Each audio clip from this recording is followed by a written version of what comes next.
Hey, it's your boy Bobby Beast here. Want to talk about a subject that comes to mind, and that is the Dark Knight of Dragon Ball. That is correct, the Dark Knight of Dragon Ball. Now, I bet you're wondering, why am I saying that? This new Broly movie seems to be the Dark Knight of Dragon Ball. Now, when it comes down to it, we've come across a lot of Dragon Ball movies, right? We've had 19 in total, and we're including Dragon Ball, we're including Z, and we're even including maybe that one from GT as well. When it comes down to it, not only that, we have specials. And what I mean by it, we have the Bardock special, we have the Trunks special, we also have the Bardock special that's pretty much about him becoming the first Super Saiyan, where he was pretty much looked at as the legendary Super Saiyan, where they were trying to say that he was truly the legendary Super Saiyan. So we've had a couple of episodes, a couple of movies, and a couple of specials. But when it comes down to it, this one is a movie. It is the 20th movie out of all the Dragon Ball movies. And this one feels like the one that has a lot of emotion to it, a lot of heart. Akira Toriyama, as far as I'm aware, never really had a hands-on with the movies. It was more like he did design for the movies, and he would let whoever is, pretty much over them do whatever they want, make whatever they want,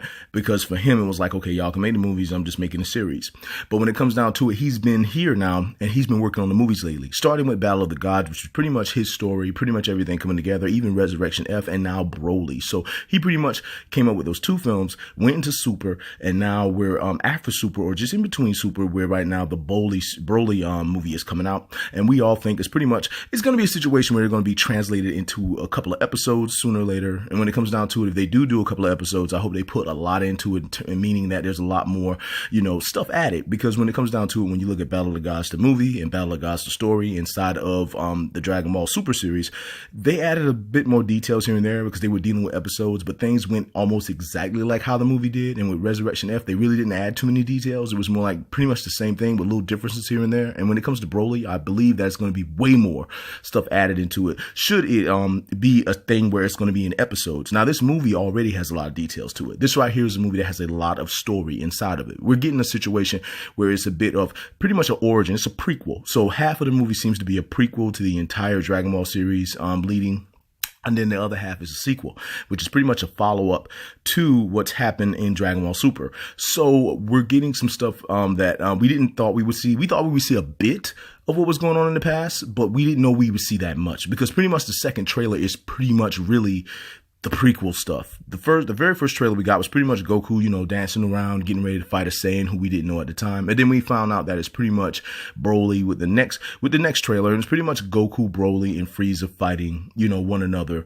And then you see this scenario now with the second trailer, which is pretty much all prequel, which means we're getting a whole lot of content, which is about their parents, which we all suspected that anyway. We knew it had to be some involvement with King Vegeta. It had to be some involvement with Bardock, but we didn't know we were going to get Goku's mother, which is Gen. I hope we see Vegeta's mother too. We even see Broly's father, and even Broly when he was young, and it seems to be that they are not babies. These are kids. Goku is a kid. So it seems to me that all of us have seen Goku as a baby ever since he came to Earth. Even in the series, he was a baby. In all the movies, he was a baby. I mean, he was always, a baby. But now it's a situation where he's not a baby. He's actually a kid. He's probably still a baby, but he's probably like 1 or 2 years old, something along those lines. And they were probably way more intelligent. And it makes you think, okay, so what are we dealing with here? Was he Goku when he was young? And because the whole thing is that when he fell, he hit his head, forgot everything he was supposed to do as a Saiyan, and became his own person, which is Goku. So we're going to be getting Kakarot. So this is who Kakarot was when he was around his mother and father. This is not a Goku who was just sitting in a space pod. This is a Goku a Kakarot who knows his mother and father. He knows Bardock. He knows Gen. And, I know, and it's a scenario where it's like he's aware of them. So now you see that Kakarot personality. So when it comes down to it, do you think Goku's going to unite with Kakarot, or unite with his personality, or come back into all these memories of who he was in that time where he was on planet Vegeta? Because now we're getting the Goku who lived on planet Vegeta, and actually had a life. And then you have Vegeta. We always knew who Vegeta was as a kid. I mean, Broly, on the other hand, was always a movie character, but now he's becoming like a canon character. So he was around too. So I don't know what's about to happen, because when you look at the Broly movie, it really wasn't too much. There was a few scenes with King Vegeta and Paragus and Broly, and it was pretty much a similar scenario as a baby. They were dealing with Broly as a baby. Goku was in there as a baby. If you look at the very first Broly movie, they were both, babies. And Vegeta, I want to say Vegeta was always older than Goku. And now it's, I think, a scenario where I think they're saying they're the same age now. It's weird. All I know is when it comes down to it is that how can I put this? This movie is pretty much what I'm thinking is going to be the Dark Knight of Dragon Ball. And what I mean by that is that it's going to be the best. I think they can top this movie, but I don't think they're really going to top this movie. So to the people out there, I want to say, just be happy. And the reason why I'm telling you to be happy is because this is going to be the best Dragon Ball movie ever. This is going to be better than every Dragon Ball movie that's come across. Now, sagas, I don't know. Now, you know, movies and sagas are two different things, and I really don't compare. But when it comes down to it, this is going to be the Dark Knight of Dragon Ball. This is going to be the best they're going to bring. And when you look at all that's coming together, it's making sense. You're understanding now why everyone was talking about this plot being around Goku and Vegeta and Broly and Frieza, all of them being, this is a story that centers around them, because the prequel pretty much leads up to it. And it's like, well, you're looking at this prequel and then, you're going right into the whole entire series. And it's like all of this accumulated to this one moment that could be truly the ending of the series, but we know it's not going to be the ending of the series. It's more like a scenario where it's like, okay, all of this has been coming up to this moment. And then you think about the Frieza saga with Goku fighting Frieza and defeating him. And then you're thinking to yourself, okay, shouldn't that have been the moment?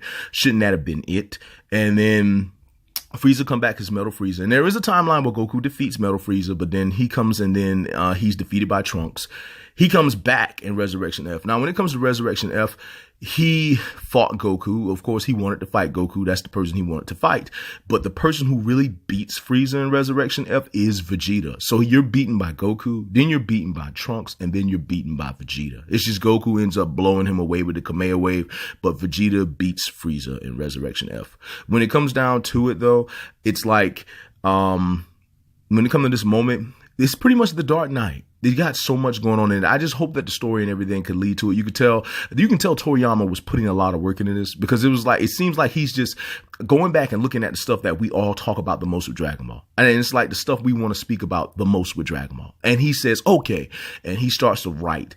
And you know, that's a good thing about him, because I'm thinking to myself, the guys go back and he check out our stuff. And what I mean by that, he checks out our videos. He checks out the posts. He checks out our questions. He's probably on all the fan sites. And I think he's on YouTube. He comes across on YouTube. And I think that my video, which is one of my videos, which is why why Beerus wanted Planet Vegeta destroyed or something along those lines, it's along those things. I think he saw that video. And I think in this movie, it's going to give an answer, and it's going to say whether or not he gave the order. And not only that, if he did, why he gave the order. So it's a situation where there's going to be a whole bunch of stuff answered. There's a lot of questions out there. And you got to think to yourself, where's Radix? Okay, so we see Kakarot, but where the heck is Radix? Where's Radix? You know, and I'm just thinking to myself, like, you know, where's Radix at? But it's going to be a good, Nappa's going to be there too. Nappa is going to be there. So it's going to be awesome. It's going to be pretty much, this movie is for a lot of Z fans. It's for Dragon Ball fans, right? But it's for Z fans. This is pretty much following what happened in Z. The best saga in Z is the Frieza saga. You can't knock that. I mean, and not only that, it's the saga that we all recognize the most. Even people who don't like Dragon Ball, who don't pay it attention, or they did watch it at one time, they always remember Frieza. They remember, you know, that saga. They remember Frieza. They remember Dodoria and Zarbon. They remember Captain Ginyu and them. They remember, you know, they remember Vegeta, Goku, Nappa. They even remember Radix. You know, that is the biggest saga in Dragon Ball history is the Frieza saga and the Saiyan saga. You know, those are the biggest sagas. And yes, Cell Saga's come along. Yeah, Majin Buu has come along. Yeah, the Battle of the Gods. And yeah, we've had, what else? Resurrection F, Universe 6 tournament. We've had the Zamasu arc, the Trunks arc, that what they call it, the Universal tournament. But at the end of the day, the Frieza saga is the most popular saga out of all of them. The Saiyan saga, you know, and the Frieza saga, the most popular, and Broly is one of the most popular villains in all of Dragon Ball. Like, I want to say Broly, excuse me, ranks up there with Frieza and Cell, and Majin Buu is one of the most popular, and he's one of the most well-liked. Like, he's competitively, I mean, like, comparably, he can be possibly looked at as the most biggest antagonist, but that goes to Frieza, but I want to say he's right there with Frieza. So that's the thing about it. Like, this movie is putting everything together and saying, okay, this is it. And that's the reason why, and, you know, it's all coming together, and Toriyama's putting some story in it. He's putting a lot of story in this. This is not no playing game situation where it's like, okay, you know, I don't know, or whatever. It's more like, no, we're going to put some story in this. And that's pretty much what I see in regards to this movie. So this is the Dark Knight of Dragon Ball. So that's pretty much what I'm trying to say to you all. This is going to be good. I just want to say to you all that, hey, it's going to be a good thing. But I just want to say that it is your boy, Bobby Beast here. I just want to say much love, much respect. Go right ahead and subscribe. Check out my other Dragon Ball content. Like this video. And I just want to say it's your boy. And I just want to say much love, much respect. Hold it down. And one.